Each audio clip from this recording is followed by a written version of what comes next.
All right, today is episode 242 of the Junkies Podcast, and I have several guests on to talk about a whole lot of random stuff.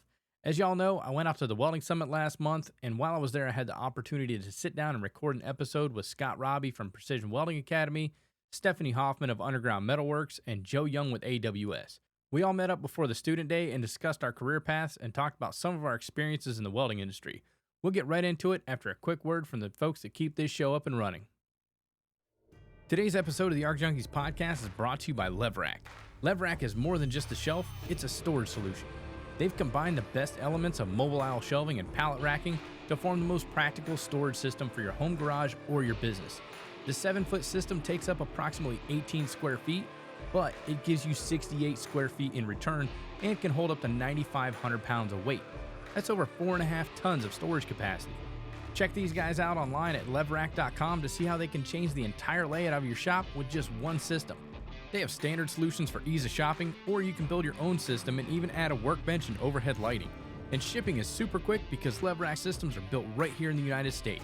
The entire system sets up in just a couple hours, and it's super simple to assemble. Get your Levrack system today at Levrack.com and take back your floor space and get organized. We all know a clean shop is a productive shop, and a productive shop is a profitable shop. Levrack, the storage solution you've been looking for.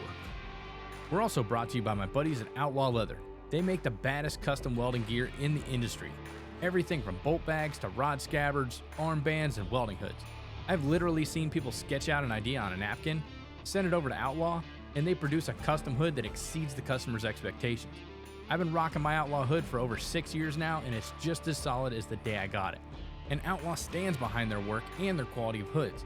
They even offer free cleaning and restoration.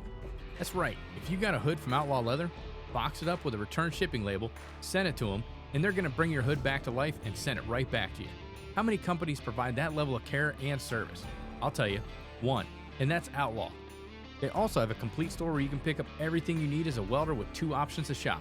You can either go to outlawleather.com or you can pop into their showroom in Pasadena, Texas and shop in person. And if you're buying any in-stock handmade leather goods, you can use Junkies at checkout and save 15% when you shop outlawleather.com. We're also brought to you by Rockmount Research and Alloys, makers of the finest maintenance rods, abrasives, and metalworking tools in the market. I had a weld repair the other day where I had to remove an inside corner weld because the client didn't hire an actual welder the first time. The original weld had to be completely removed before I could put a good weld back in. I grabbed a Laser Best carbide burr from Rockmount and removed the original weld in no time. If you've ever had to cut out a weld with a burr bit, you know it's time consuming and it's a pain in the butt and it tears up your bits. Not with Rockmount. Their bits are made from high quality materials and last longer than typical bits on the market. Oh, and I used the bit on a battery operated straight grinder. The bit made the work super easy and it's still sharp enough to do the next job. You can get all your metal abrasives, bits, and other metalworking consumables at rockmountwelding.com and get 10% off when you use Junkies10 in the discount box at checkout. Get the job done right the first time, every time with Rockmount. All right, you know what time it is. Fire up your machine, drop your hood, and turn me up 5.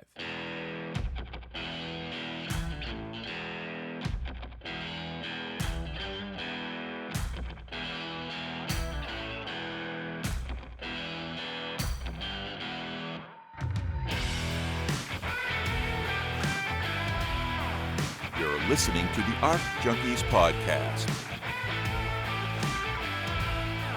helping you make every weld better than your last with each episode. And now your host, Jason Becker. Catch me running the streets at 8 Why Mile. didn't we have any alcohol? We should definitely have some alcohol. We don't. It's God damn.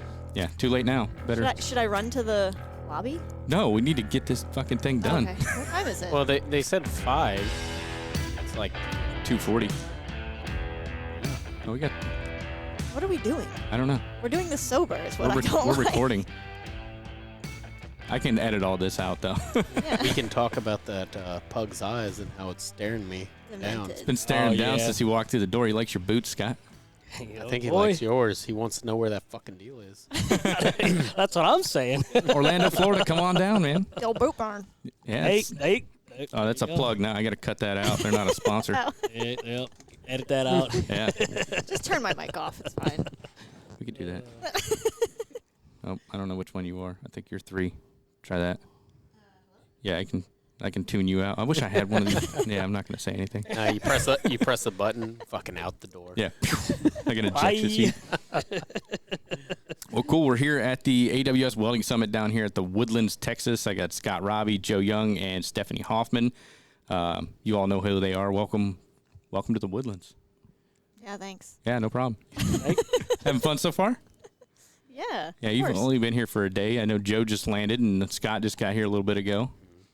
But I'm looking forward to this event. I think it's going to be a lot of fun. Tomorrow we've got the student competition coming in. We got the Careers in Welding trailer going on. We got pre and post heat treatment speakers going on over in the conference room.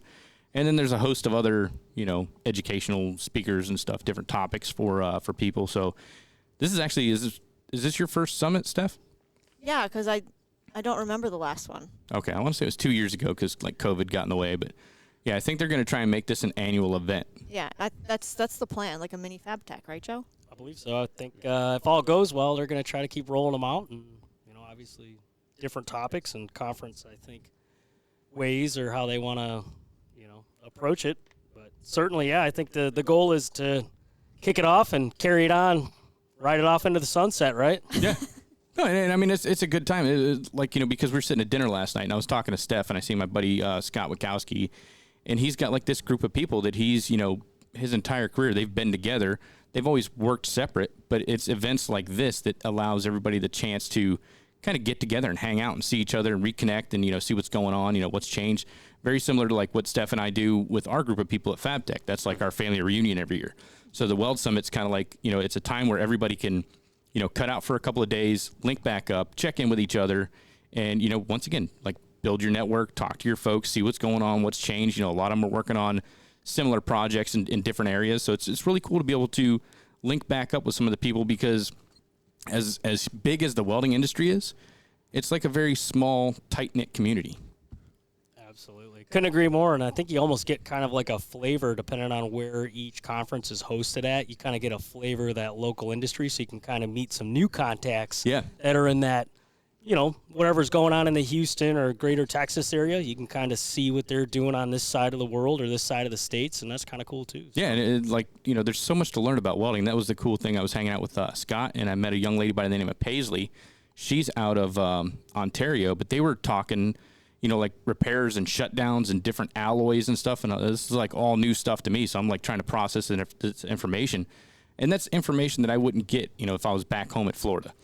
We're heavy structural manufacturing, ornamental stuff. But then you come out to some place like Houston and shutdowns and turnarounds and, piping and all that stuff's really big out here. So you kind of get to diversify your education, what you have access to. Absolutely.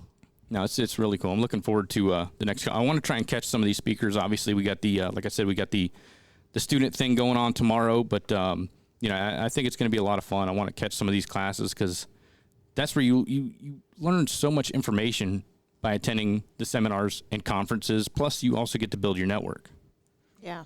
Yep. Some of this information too is invaluable. These are professionals in their industry with their organization that are sharing times and trials that they went through to better either their organization or their workforce or whatever it may be. And, those little tips, that goes a long way. And that's something you're not going to quick Google search and find, how to do that. And that's the biggest thing is because everybody talks about, we've got this massive skills gap. And whether it's a skills gap, a wage gap, a combination of both, doesn't matter. We have a lot of people that are aging out of the industry that have been doing this stuff for 30, 40, some of them 50 years, and they're getting ready to retire. So the opportunity to be able to go up and pick somebody's brain and talk to them about their experience and, when you were developing a procedure, when you were working on this job or, how did you handle this? You're never going to have that opportunity to talk to these folks. You can't just, you can pick up the phone, but if you don't attend these things, you'll never get to meet them. You'll never get to see them. And I've met a lot of people this week, and I've been in Houston since Sunday, but I got to meet a lot of people that I've only heard about in other conversations.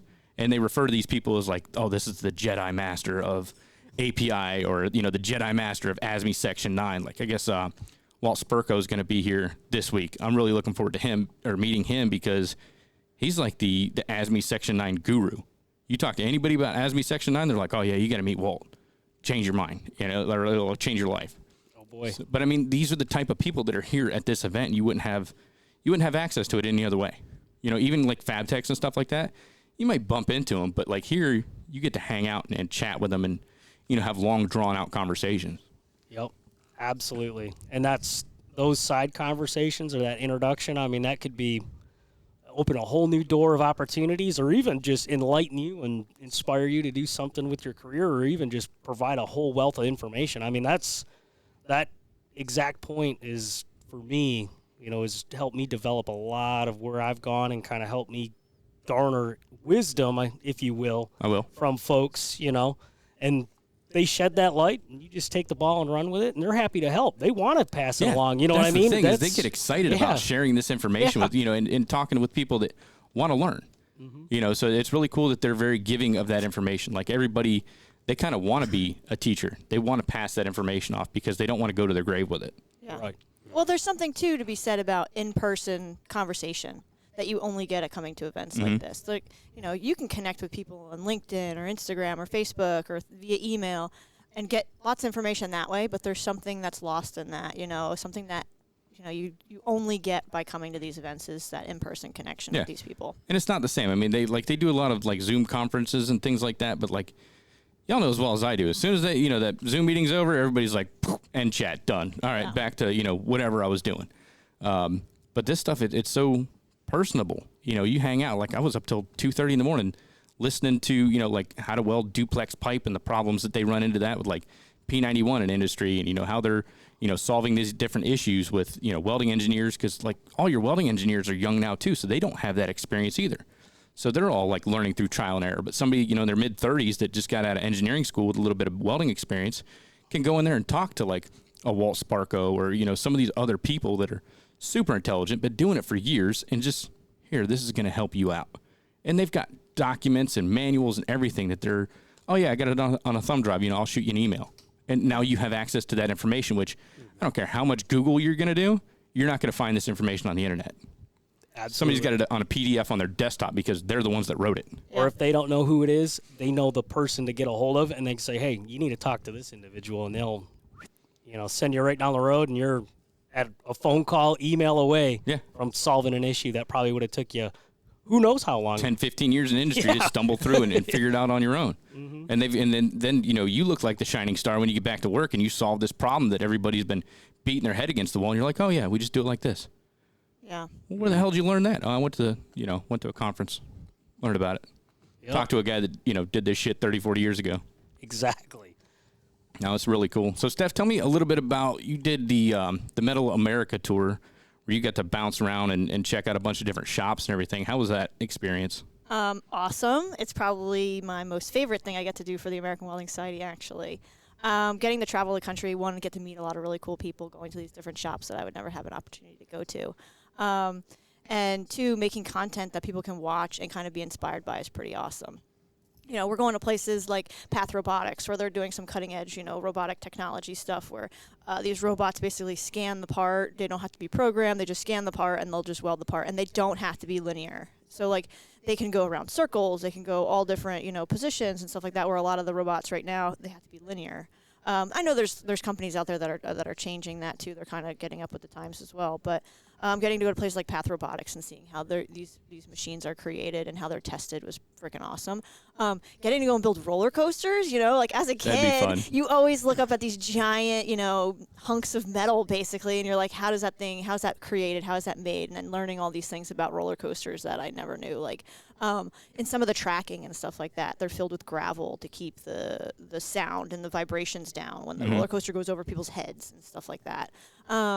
Got to go to some industrial job shops, Showman Fabricators, where they build sets for like Sesame Place, CNN, Sports Center. I got to weld on something that was going to be going on Sports Center. So this stuff is like once in a lifetime opportunities for sure for just about anybody in this industry for the most part. Getting to go to so many of those places, all in like a very short amount of time was really awesome. And it's really cool because you get to see different sectors of the industry because as a welder, you really only get to see the work that's being done in your shop.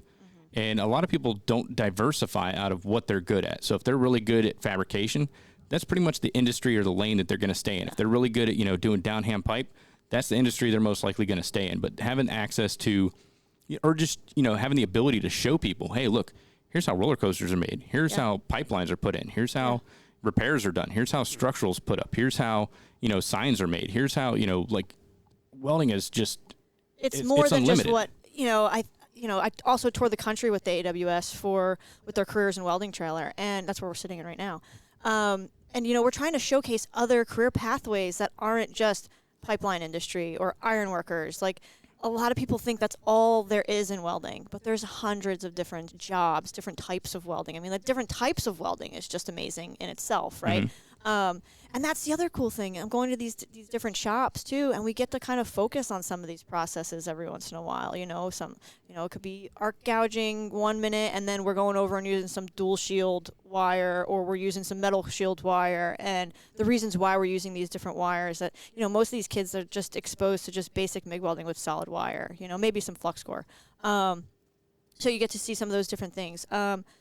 Getting to go to places where they're making and forging knives, or they're doing glass blowing and building monster trucks. Hopefully we're going to be doing an episode where we're going to build some monster trucks. Yeah. And getting to show kids and parents too. I think it's not always just about getting in touch with student level age group. It's also getting in touch with the parents to let the parents know there's a lot more opportunity out there than what meets the eye, I guess you can say, with the welding industry. And I have noticed that, like, as an educator, a lot of students are bringing their parents with them. Oh, yeah. Because the parents are like, no, you're not going to go to welding school. You need to go get your degree. And, the parents come in there and you start telling them, like, this is what's possible. This is what we do. This is how things run. This is, how it works. Yeah. Here's all the places that, welding is applicable. Here's, like, a starting salary. Here's where, the skill set they're going to learn it's actually in demand. And then the parents are like, wow, I never realized, how many different industries welding actually touches. And they bring the dad in and he's like, oh yeah, that's something I wish I would have learned back when I was a kid. So next thing you know, they're enrolling in the class, because for the longest time welding's been put down, or skilled trade's been put down as a secondary option. It's dark, dirty, dangerous. You don't want to get into that line of work. Go get a degree, work with your brain, sit at a desk all day. No, you end up smashing your head against the keyboard, because not everybody wants to sit in a cubicle or an office or behind a screen. Like, I can't do it. It just, it eats at me. But I mean, there's so many different things you can do in this industry. Yeah. I had a student that I gave him a week-long course, MIG welding, flux core welding course, about 3 years ago when I was at another school. Gave him a week-long course, went home, loved it. He told his parents how he loved it, loved every second of it, and he was already in school for engineering. And he was struggling with it, passing, kept failing it constantly. His parents kept saying, study harder, you're not putting enough effort, all this stuff. And then when he told him, hey, I want to switch to welding, I spent this whole week, loved every single second of it. The moment he told him that he wanted to drop out and go into welding, parents told him, no, you're going to be an engineer, you're not going to go into welding. You can do it as a hobby. He just enrolled in my new school, my program last week. Showed them. Yeah. 3 years later, they finally said that, you know what, this isn't going to work out. And he said, well, I already told you I wanted to go into welding. Mm-hmm. And now they said, you know what, just take it and run. But now here's the cool part. Like, when you think about, like, engineering, like, we definitely, as much as everybody hates engineers, at the end of the day, we need them to make sure the things that we're going to build are going to hold. Whether it's cyclically loaded or statically loaded, they've got to run the calculations. That's something that's way above my pay grade. But I think my opinion is, like, if you're going to get into welding engineering, you should have hands-on welding fundamentals. You should understand how these processes work. Yeah. And I think that when you start having to write a procedure to make a repair, you're going to understand at a much deeper level than somebody reading it out of a textbook, because you've been there. You've been behind the TIG torch. You pulled the trigger, you struck the arc, whatever the case may be.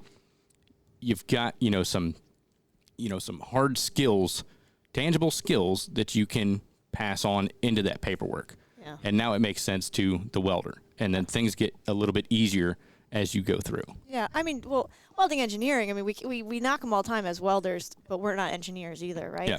But that's still another critical, career pathway within the welding industry. And that's, again, some of the stuff that we want to focus on with Metal America and the Careers in Welding trailer is, focusing on all of the different career pathways within the industry, because it's more than just welding. At the end of the day, there's sales stuff, there's product, R&D stuff, there's the metallurgy side, there's the codes and standards side, there's a lot of stuff that goes into this industry that I think people take as welders, sometimes we take for granted all the moving parts that really take, that sales guy who we hate because he's not giving us the best discount, or we can Free get it better. t-shirts Or like, we're mad because he didn't give us, drop us an extra spool of wire or something stickers, like bro. that. Yeah, like, that guy matters in this industry too. And I think we need to make it more acceptable for kids to look at all of the pathways within the welding industry. It's not just, I'm going to be a pipe welder or I'm going to be an iron worker.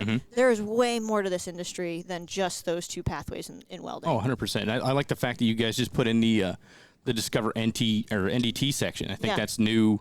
When did they put that in? That was from last year. Okay. I haven't been on the bus since you guys were out in Lakeland back in, it's been a while. But I mean, that's another industry that you can get into is inspection work. But, again, I think people that are going to get into inspection, my personal opinion, you should have some hands-on welding skills or be exposed to it because, now you're writing procedures or inspecting welds. Like you can help drive that job forward if you can identify the discontinuity and say, hey, here's how to fix it. Even though that's not an inspector's job, they're there to, yes or no, it does or doesn't meet code. Yeah. Okay, well, let's be a little bit more proactive with this. Why doesn't it meet code? How can we get it up to code so that all the welders are on board? Yeah. And when the inspector can, speak the welder language, things just click a lot faster for everybody. Yeah. But I think having the NDT section here and just showing people like, hey, here's radiography or here's dye pen or here's mag particle. Yeah. Showing them, because there's a lot of welders that they don't understand how the whole inspection process works. And you probably get, when you go to these different career fairs and or like, wherever the trailer lands, I'm sure you have welders that get intrigued. They're like, oh, I weld, and they hop on board. Yeah. And that's the first time they're seeing some of this equipment. Yeah. Oh, no, absolutely. And I think, though we want, everybody in this industry to have some type of welding background, I think it's important to note that if you get into welding and you're not the best welder, but you still have a passion for this industry, it doesn't mean that your career has to end there. You don't have to be, some hotshot welder, running 6G restricted all day, every day, in a room full of mirrors and naked and, all these other things, right? Like all the internet welders want. All these internet welders, they're telling you have to be something, but like, at the end of the day, you can just have a little bit of experience where you've actually pulled the trigger or struck the arc or, something like that. And, but you're still really good at your job, whether it's engineering or QC or, whatever it is that you're doing, you can still be good at that. You don't have to be the world's best welder. Yeah. And I like the career tree that Lincoln has. That's something that was always outside of my classroom because you're right. You get students in the class and they've got a passion for it, but they just can't get the hands to do what the eyes are seeing, or maybe they got poor vision, or they just don't have it, it's just not clicking for them, and they like welding, or maybe I don't like the heat, I don't like getting burned, I don't like getting cut. Okay, well, cool. You can still sell equipment now, and you can go out there and do demos and show people how this stuff actually works, and you've got a much better understanding of how to do that. So now you're a better salesman, because you can go out there and show them exactly, here's how to set it up, here's how to get it dialed in, and you can do the work. Same thing with equipment repair. Like we need people that can go in and repair the equipment, especially, as fast as welding is changing. It's essentially a freaking computer on the inside of these shells anymore. The fact that you can plug in an Ethernet and write your own waveform, you need people that can do that as well. So, I mean, there's so many different jobs inside of welding that doesn't require you to actually weld every day, but you're still, an integral, easy for you to say, integral part of the welding industry. People rely on that. Yeah. Like we don't like the engineers, but we need them. We don't like the inspectors, but we got to have them. We don't like the sales guy. We need him too. But like everybody's got to come together to make this whole industry go around. Yeah. I mean, but if you look at the people that are sitting right here at this table, we are not like, we're all come from the welding background. We've all welded, but now our careers have all transformed into something that we didn't start from the begin with. And I think that's something really important for young kids to see, that it's not a one-lane highway. I mean, Joe, world skills competitor, you'd never know it by looking at his Welding Summit, speaker Welding Summit bio, yeah. We need to work on that. But, his 2 sentences. But I mean, this guy is incredibly skilled and talented welder, and he's working for the AWS, promoting and giving out, incredible career information to all these different companies and corporations across the country, and he's doing great work, but does he have to weld every single day to be a great influence in this industry? No. Same with Scott. Scott used to be out there in the field doing this every single day. Now he's teaching other people how to do that. Mm-hmm. Like you went from, working as an iron worker and then, in the Marines to an iron worker to, teaching at a school to then, running the programs at the school. And now you're doing podcasting. Yeah. Everybody, all of us have this weird pathway that we've taken, and it's not a one lane highway. And I think that's super important for everybody to realize. And if you're sitting here at home listening and you're bummed out about where your job is, it doesn't have to be there. It doesn't have to be like that. Do something about it. Mm-hmm. Yeah, because with welding, there's a lot of transferable skills. So I've met some people that are miserable at work. You've got this skill set. Change your environment. Go to a different company, get into a different industry. There's a lot of people that that aren't happy, and they're like, oh, now I'm stuck with this welding gig because this is There's so much more you can do. It's a stepping stone. Yeah. It leads you anywhere you want to go. It just, the only one that holds you back is yourself. Mm-hmm. That's if you would have told me 15 years ago that oh yeah, you're gonna be a welding inspector and an educator one day and run a welding podcast, I'd be like, no, hell no. Yeah. I'm gonna stay right here on the red iron, and this is what I'm gonna be doing. I'm gonna be an iron worker till the day I die. Right. Mm-hmm. But you never know the opportunities that come up, and the new interests you develop. Like the more I start reading about welding and talking to other people about welding, the more I realize, damn, there's a lot more to this gig than I ever thought. And I could change tomorrow. I can get into a different industry tomorrow if I wanted. Like Scott said, the only thing holding me back is me. Mm-hmm. But you have the skills, the ability, and the knowledge to do that. Yeah. I mean, around this table, we probably have close to 100 years worth of experience, 80 to 100 years worth of experience, in 23 years that I've been in this. We don't know how old Steph is. Yeah, no. Mystery. 22. For a long time. She worked overtime. Yeah. But, 23 years in this industry, and I don't think if I look back at a snapshot of just even take a 5-year clip, I think every 5 years I was positioning myself to try something different, get into a different niche. I went to doing heavy construction repair for my dad, to pressure vessels and hydraulic recapping, to anodized aluminum pipe work, to teaching, to working with the AWS, to doing a Netflix show, and now opening my own school. That is crazy. I don't know how many other careers that you can get into, and you can just keep building and building and putting another notch in your belt. I think that's really cool. Without accumulating massive amounts of debt. Yeah. Yeah, I have students always ask me when they leave, they go, how do you keep your passion alive? And I'm like, man, there's days that you don't want to weld. There's going to be months you don't want to weld. You got to change your environment. You got to keep going. If you went to welding school and all of a sudden you got out to the field and you're a year into it and all of a sudden you just lose that passion, you just created a stepping stone to get into something else. Welding doesn't have to be forever. Just like you guys keep saying, there's so many different options to go. Mm-hmm. Yeah, and that's the cool thing is, and I tell people, start off with a skilled trade, because a lot of programs, you can learn that in high school. Start off with a skilled trade that's going to pay you really good money, and then, now that you've decided to go to school, take the money that you're making from your career, you've already got a legit career, take that money and now you can start attending school, but you're footing the bill yourself. You're not taking out massive amounts of student loans. You're not accumulating a lot of debt. You're taking these classes as they come up, as you can afford them, as schedule allows. And the next thing you know, you've got your degree. And if that path doesn't work out, you can always fall back on a skilled trade. But, if you jump out of school and you get a bachelor's degree in it, I always refer to accounting. It's just the easiest.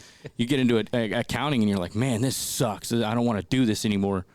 Well, now you've just spent 6 to 8 years of your life and accumulated $60,000 to $70,000, and you've got nothing to fall back on. So now it's like, I got to go to work tomorrow because this is the only thing I know how to do. With a skilled trade, man, whether it's welding or plumbing or, electrical, you've got something you can always fall back on. And then the great thing is you learn skill sets from different, different trades as a welder. So I've learned how to do drywall by being on the job site, watching the drywallers come in, or, how to wire up an outlet. And, you talk to some of these people, hey man, how are you doing that? Next thing you know, when a problem happens at the house, I can go and fix an electrical outlet or patch drywall, or, you become a little bit more, multifaceted. Yep, Absolutely. And I think to kind of like dovetail into all of this is the individual, you as a person, and I guess I'll circle back. I was talking with a student one time, and he laid it down in probably the simplest and best analogy I've ever heard in my life. Welding is like you ever been to like a cruise or maybe like a Golden Corral? It's a buffet, right? Mm-hmm. You don't just have to sit there and eat chicken wings the whole time. You can go and eat the salad bar. You could do whatever you wanted. And he's like, that's what welding is. He's like, to me, he said, I can go everywhere I want. And he's like, basically, whatever flavor I like, I'm going to run with it. I'm going to get a whole plate of that. And I was like blown away by it, because awesome. I love food too. But anyhow, it kind of made sense, right? Like to eat. But really what it boiled down to is one thing is you got to be able to take that risk, right? Am I, or as a person, are you ready to just say, hey, I'm going to try that. I want to see what I can do with that. If you're willing to, have the gall or the gumption to do it, absolutely. The runway's there. It'll always be there. It's just when you're ready and if the timing's right and if you can do it, man. I mean, the buffet table's there, man. Yeah. It's there for sure. That's another thing. It's like, how do you conquer, or how do you overcome that fear? Like, Scott, you went out on your own and decided to like build your school from the ground up. Like, how do you get over that fear of saying, damn, this is something I really want to do, but I'm really not sure. Like, when do you know when to pull the trigger, or what was it that helps you overcome that fear to take that next step and kind of walk out of industry where you're getting a reliable paycheck every week and, follow your dream and passion to building your own school? For me, it was just more, I got tired of seeing stuff being done wrong because I came from 2 other school background, and I went from one school, that started the idea, and I was like, I'm not going to do anything that they're doing. I'm going to change this. I see this curriculum like here. I want this. And then I went back into the industry because it just wasn't the time. Like, I didn't have the funds. I didn't have anything there. And like you said, you get nervous. What am I going to do tomorrow? What am I going to do for a paycheck? How am I going to do health insurance? And then I went back to the field. I got another teaching job. They called me up. They said, hey, can you come out, teach? Our school's kind of going a little bit downhill. Can you get our numbers back up? I said, yeah, that's not a problem. Went out there. Everything was going good. And then they started doing the same thing as my first job, or my first teaching job. And I was like, you know what? I've had this idea. I'm tired of watching all these other schools kind of going the wrong way that I don't believe in. And I just had to take a shot. I have a saying on top of our right above our high frequency area. Always bet on yourself, because at the end of the day, all you can do is bet on yourself. All you can do is fall back. If you can't believe in yourself and building your own dream, then you're just going to be stuck building someone else's dream. Mm-hmm. And I honestly didn't have a backup. I was like, okay, well, what's going to happen if I open up the school and I get no students, get no one in the door, for like 6 months? What am I going to do? Okay, well, I have no backup. I can go back to the field, but I'm going to be unhappy. And I just had to I had to become salesman. I had to become social media. I had to get the curriculum up. I had to look at what revenue is going to be. And it just pretty much, I had to think on my feet. And that was it. You just got to kind of bet on yourself and hope. All right, we'll get right back into the fun after a quick word from our supporters. This segment of the Arc Junkies podcast is brought to you by Strong Hand Tools. If you haven't had a chance to take advantage of their awesome summer deals where you can get 10% off tables and kits plus free shipping, don't worry, there's still time. Head on over to stronghandtools.com/promo and lock in your savings before September 30th. Strong Hand is leading the way in fabrication tools and accessories to help you save time and increase accuracy. Check out stronghandtools.com/promo before this deal ends. We're also brought to you by Everlast Welders. Everlast machines are what I run in my home shop and rely on to run my business. They have a full line of machines regardless of the process you need. I've been running the 255 EXT now for over 3 years and love it. The 255 EXT is a great machine for all your TIG welding needs, whether it's steel, stainless, aluminum, or any other alloy. Check out the 255 EXT today and get a free Nova foot pedal and TIG torch upgrade when you go to everlastwelders.com and use Arc Junkies in the comment section at checkout, or just click the link in my show notes.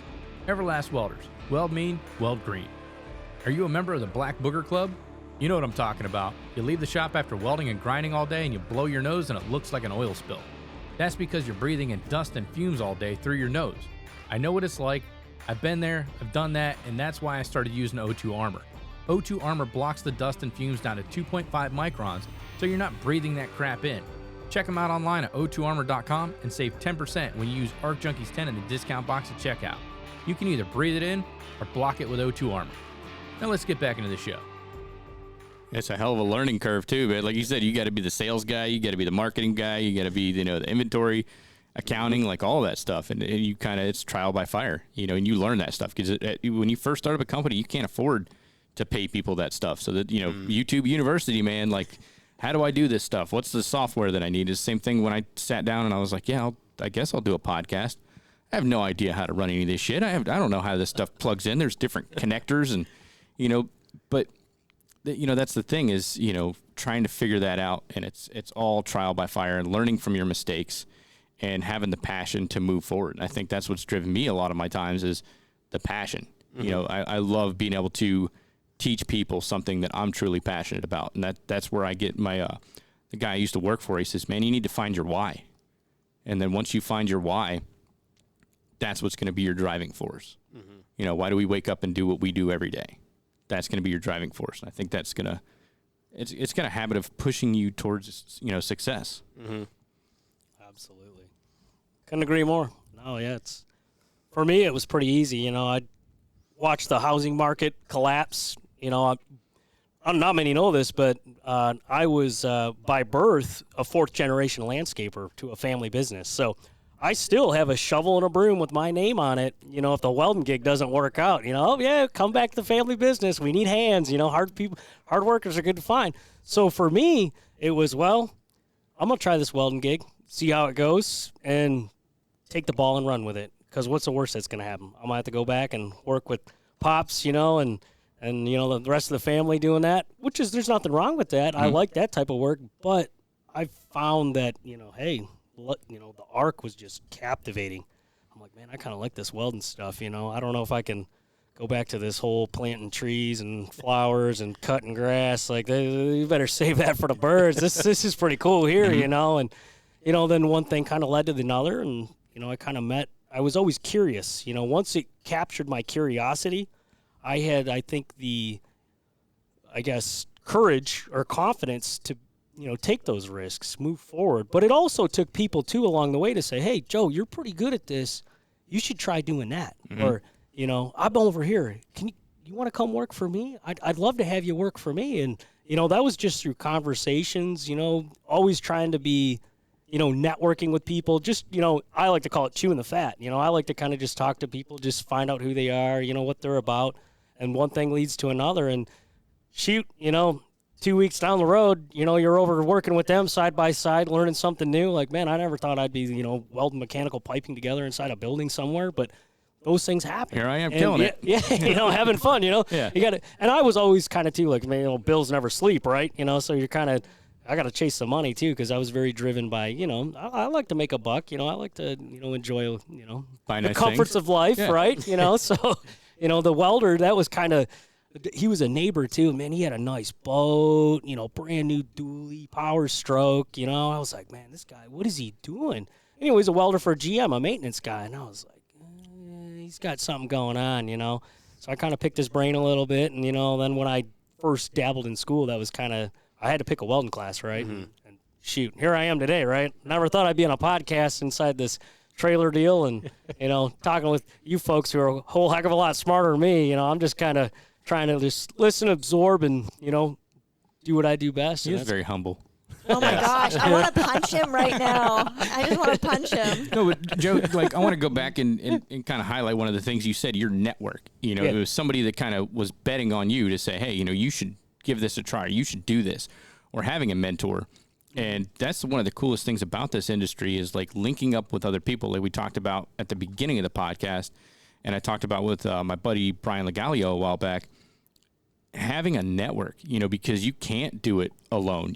Whatever industry that you're in, whether it's education or promoting welding or running your own school or, working in a pipe rack, having a network that you can, have access to, and surrounding yourself with like-minded, positive people, because that's going to be, that could be the number one killer to your business or your dreams.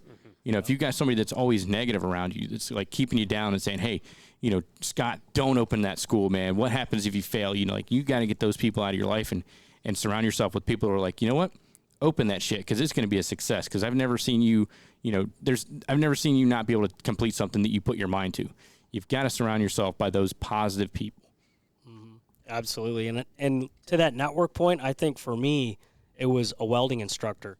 That individual, to this day, I give a lot of credit to. And the other half is my better half, and that's my wife. She's always like, that's what you want to do? I'll support you 100%. So, and those people, have always been like, yeah, do it. Check it out. Why not? And then you meet and grow and learn. And I love the welding community, all facets of it. Man, there's some wild folks in this industry, and I enjoy that part, I think, the most. They're just so they're interesting. They got always a unique story to tell, and nobody, I think, has that single path of, you can talk to the same individual who's in the same career, working for the same company, and the way they got there is completely different. It's different wild, path. And it's awesome. And that's what I find.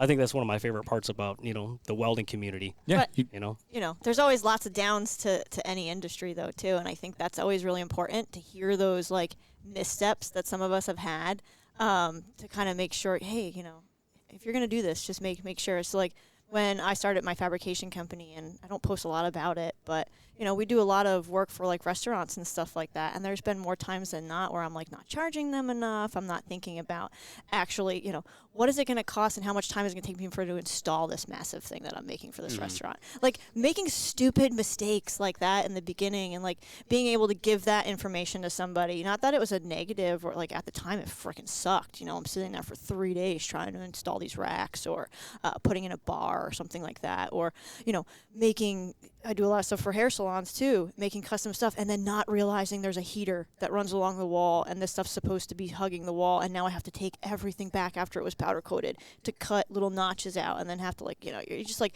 little things like that you just screw up sometimes, And I remember when Scott opened up his school, and I think I talked to you a little bit about, how I want to open up my own school, and, my school's a lot different than what Scott's got going on. And Scott was a big, kind of like, just go, just do it. You just got to do it. That's how I did it. I just did it, And it's like having these people to kind of lean on for advice and stuff. And I mean, even with opening the school now, and we were talking about it earlier, like I wasn't, I expected to have a low time during like July and August, but I wasn't expecting it to be as quiet as it was with registration. And I don't know if you have that, but here I am, I'm making into the six figures in the first 5 months that this business is open, and I have 5 seats in it, It's this very tiny little school that I created, just a little side thing. And I'm like making money hand over fist, and I'm being an asshole, I'm buying Audi S5s, I'm buying this, I'm going on vacations, I'm like going to these world-class resorts, I'm getting all this shit injected into my face, if you haven't noticed. and Same. It's like, and now it's quiet, and I'm like, oh, damn it. And it's like, bills don't sleep. Yeah. And I'm like, oh, crap. Thankfully, I'm very fortunate that I have the fabrication company and then my work that I do for the AWS. But, you just get like excited about this stuff, but that's stuff that like I can't wait to pass down to somebody who's looking to open up a school. It's like, listen, you're going to have these killer months, and then the summertime's going to come, and you're going to eat your socks, It's like, school, high school got let out at March. Yeah. And I thought it was going to be a big boom. No, quiet. Just kind of quiet. Yeah.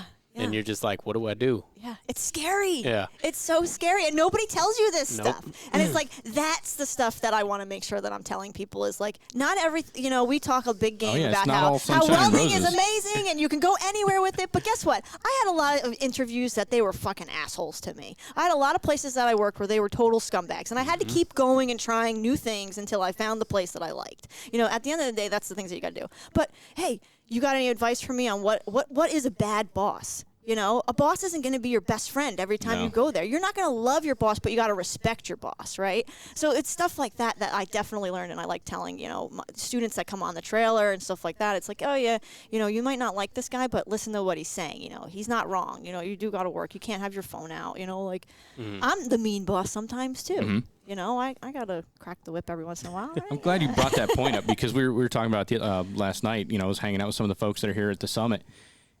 And, not everything is all sunshine and rainbows when it comes to welding. There's a lot of times that it sucks. Like the work sucks. It's hot outside.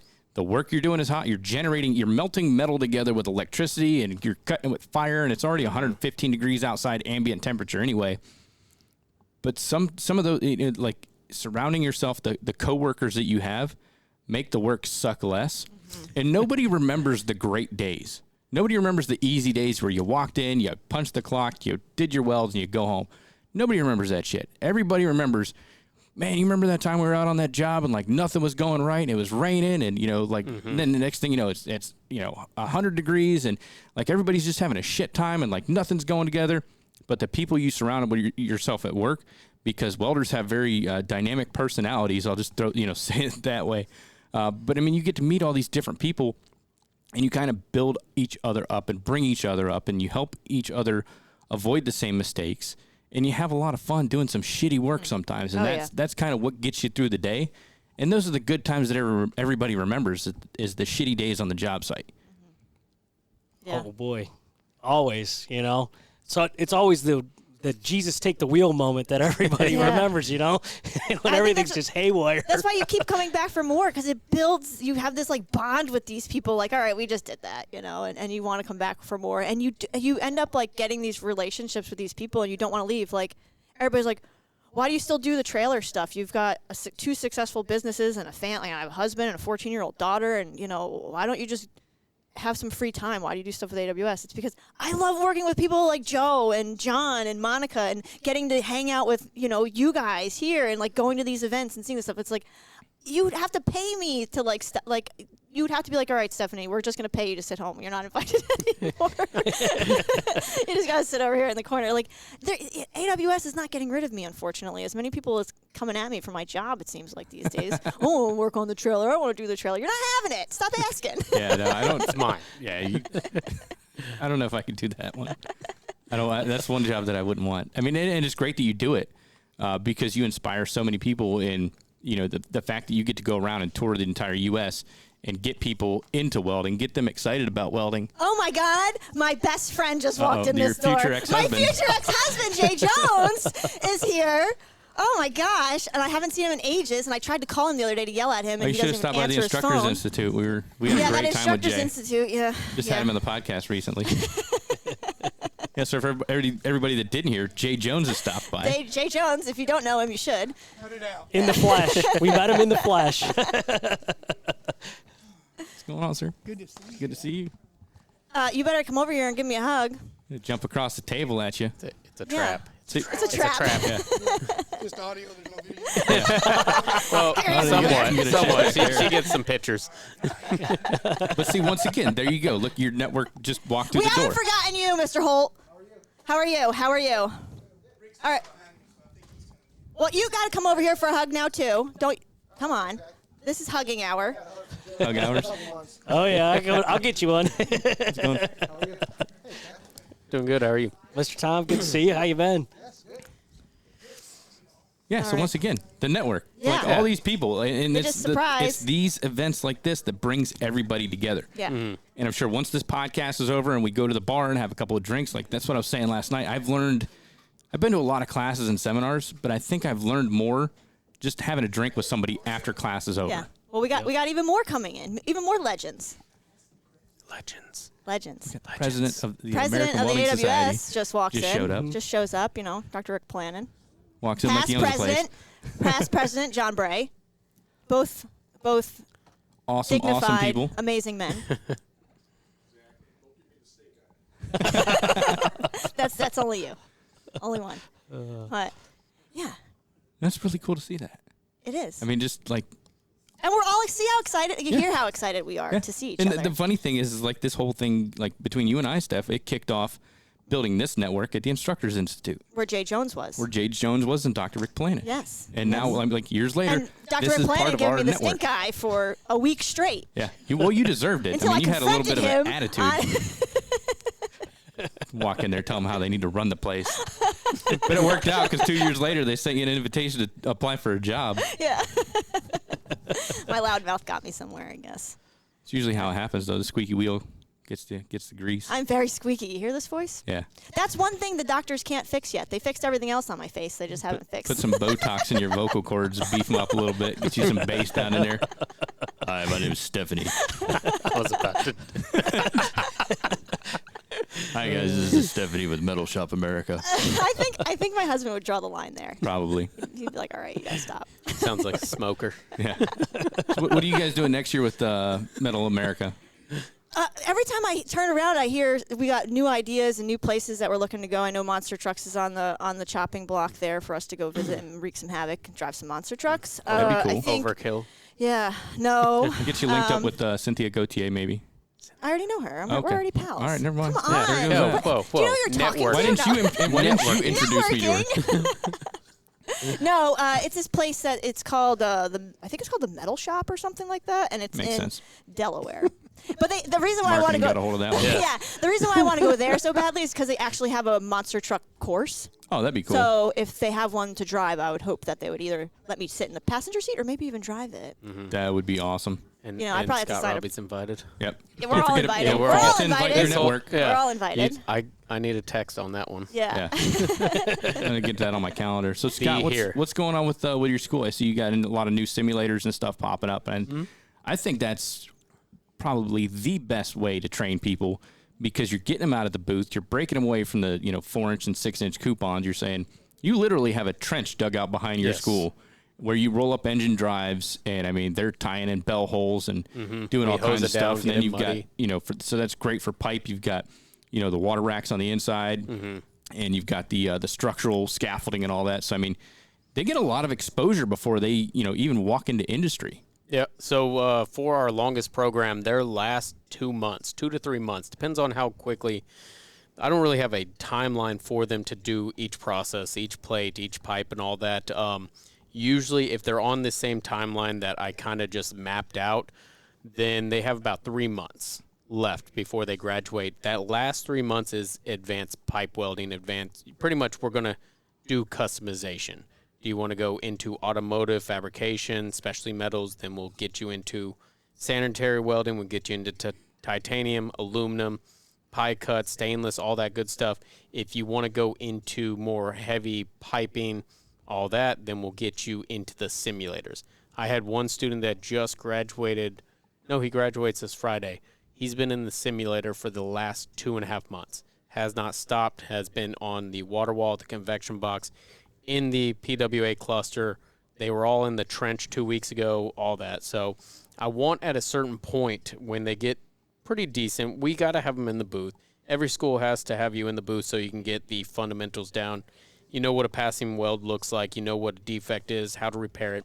At a certain point in the curriculum, I want them out of their booth. I want them to stay out of their booth and be in all the simulators for the whole remaining time.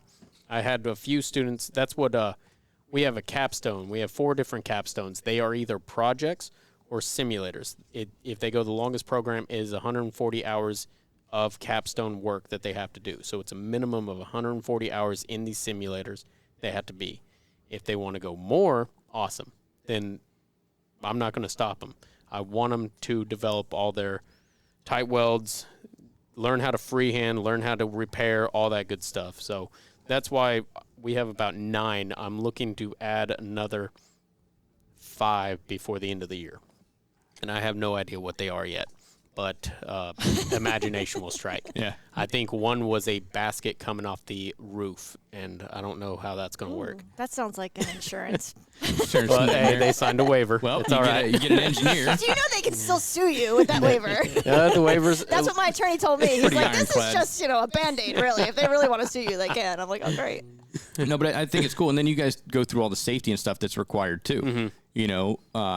So you've got fall arrest, fall restraint, and all that stuff. When they're down in the hold, you got fire watches, you got all that good stuff.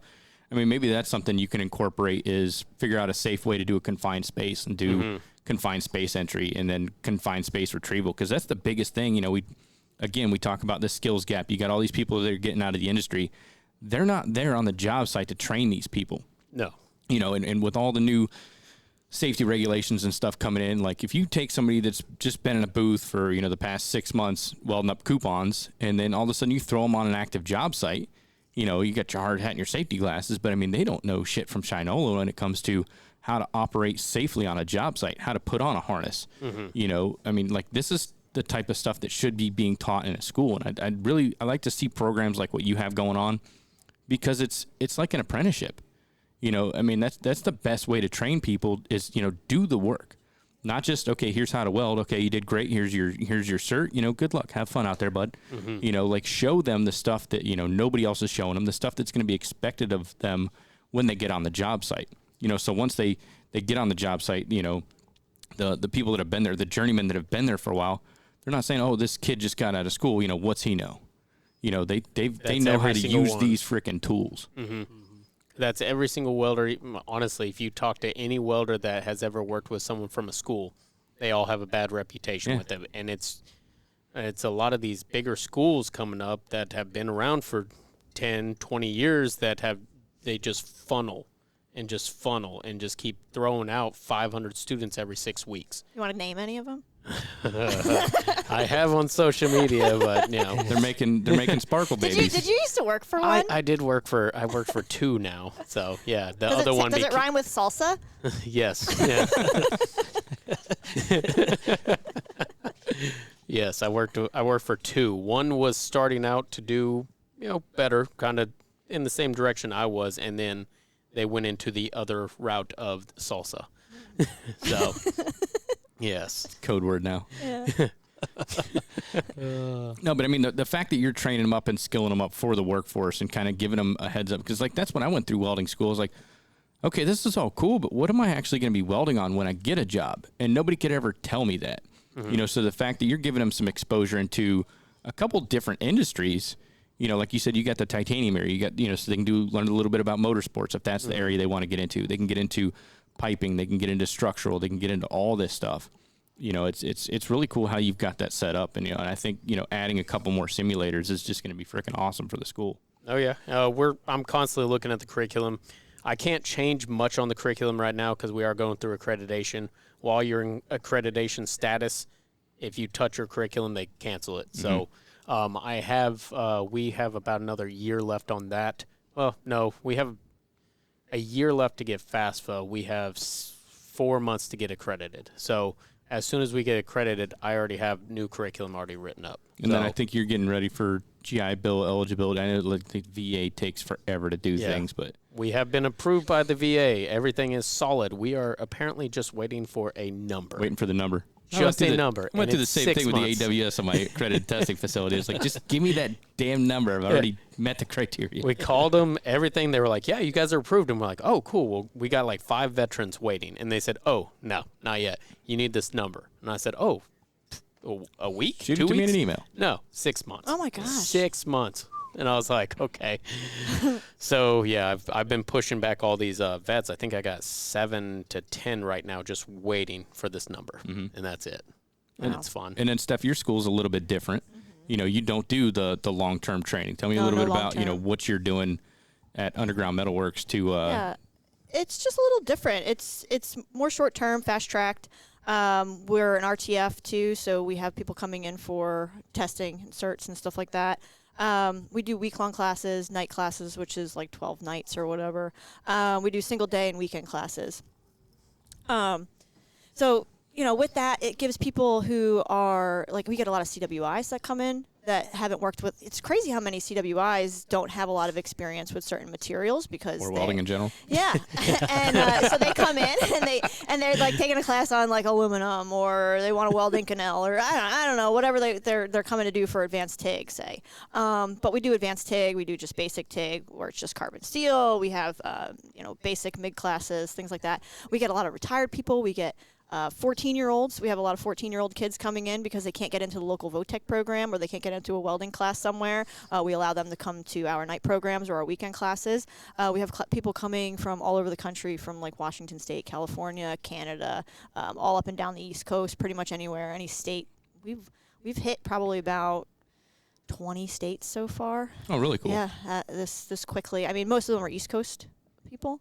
But we're hitting quite a bit of states, and you know, we've been open for about 6 months. We've had about 174 students so far. Very nice. So now, are you do you see many of the students that come through and it's kind of like a test drive for them, and they're like, hey, I want to see if I want to get into welding, and they take a little test drive and then they sign up at the local Votech or the local school? It's a mix. So we have a lot of people that are coming from the local Votech that weren't happy with the training they received there. I've seen that. And so they're coming back, and then I'm getting them jobs through there because I have a lot of connections in my area.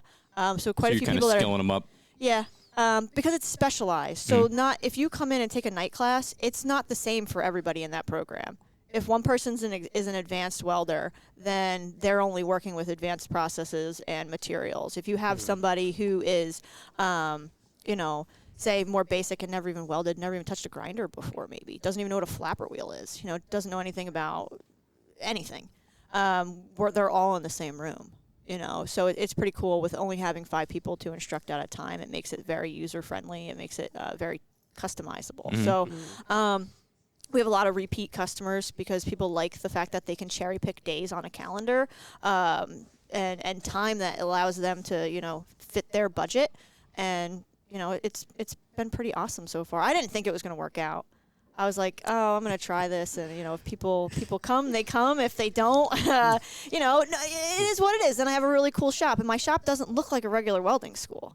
It's completely it doesn't. It looks different. Freaking badass. I remember I went up there for the grand opening you had. And you're like, I don't think anybody's going to show up. And you had over 100 some odd people that showed up that day. Yeah. You had parking? Huh? Did you have enough parking? They had to park elsewhere. Okay. Yeah, I mean, there was parking because all the other businesses were closed on Saturday. But and it was a pretty good mix. I mean, you turn around, you'd have one big group in there, and then they'd kind of trickle out, and then you'd have another, surge of people come in. Yeah, we had just under 20 people sign up for classes that day. Oh, nice. Yeah, so it was cool. And my classes are affordable. So somebody who just is a hobbyist maybe, and they just like to work on their cars, or they're retired, or whatever it is, or they're just trying to keep their kids active, and their kids are showing interest in something, so they want to throw them at it because I'm the only place in town, really, in the country really, that kind of has a school like this at this point. And it gives them a place that they don't have to feel like they're in the typical dungeon shop. It's all open floor plan. All the booths are set in the middle of the floor with all the gas and electric and all that stuff running right to each of the workstations. They all have their own stuff: grinders, plasma cutters, multi-process welders. So nobody's sharing or borrowing anything from each other. But so it's just a different environment where I think it's more inviting for the younger kids too to want to come in and be a part of it. They see it, on social media or something like that. And if you're choosing, where are you going to go and take your night class program, or where are you going to go and take, your little weekend class or something like that, I hope people want to choose my school over somebody else's. So we're pretty competitively priced too compared to everywhere else. So we have a lot of repeat customers, which I feel like that is the total testament that I'm doing something right. When you have people coming back for not their second, third, fourth. I have people working on their 5th class with me now. Sometimes simultaneous. Sometimes people will take a week off of work because they're coming from California, and they'll take a whole week off of work, and then they'll back it up with a weekend class. So some people are trying to get the most out of their time for coming out to my shop. So I think that's really awesome. So it's really cool. I mean, it says a lot about the training that you're doing. If they're willing to come back, 3, 4, 5 times. Yeah. So far so good. I'm happy with it, and I hope it keeps growing. We'll see. The goal is to put a couple more other places in the country. But we'll see. I mean, right now I have a lot on my plate. We've already got several other instructors in there already because I can't handle it all. Yeah, you can't do it alone. Again, big mistake, and I'm sure Scott can and probably can relate to this. You're the only person doing everything, and you think no one's going to sign up, and then all of a sudden they do, and then you have to do all of the work. So I put this calendar out. We opened February 15th of this year. I put this calendar out where every single day I had classes during the day, the weekend, the night, thinking if people sign up, if I get 25% of these classes with even one person in it, that's a pretty doable load of work. Every single class from the day that I opened had at least one body in it, if not sold out. And now my classes are selling out through December because we're calendars up through December. And I was like, crap, what have I done? And my husband's like, you're burning yourself out. You need to figure something out. So I got on social media and was like, hey, anybody looking for, part-time welding position and stuff, and had a couple people reach out, and one of them was a good enough candidate, and put him in, filled out his class. His classes are all sold out, and did it again with another person, and then another one with the roll cage classes, because we also do roll cage classes and do bending and stuff like that. So we just started with those classes. So just kind of growing. We're going to have our first metal art class coming up, which is kind of like sculpting type stuff, and hopefully get, the new next step is really getting other, like my friends like you and maybe Joe will come out and teach some classes. Definitely Joe. Yeah. Definitely Joe. No, that'd be cool because we were talking about that, when we went out for lunches, like setting up kind of like our own mini fab tech and getting a bunch of our friends out into a shop and, that's interacting with people. In what is it? April is April National Welding Month. April is National Welding Month. Well, I feel like you should know that. Golly, you're like the third person to tell me that. Oh my gosh, yes, I know. But so I don't even know that. That's what we're gearing up towards right now, and it's just trying to figure out what it's going to look like. I think it needs to look different. I want influencers there, but I also want it to be not just about specific process. I don't want it to be just a welding thing. I want it to be what else makes a cool welder. Like a lot of people are interested in, making cool TikToks and Instagram stuff. So I want to have we'll do little mini series classes on how to make some of this content so you can grow your brand and your page and whatever.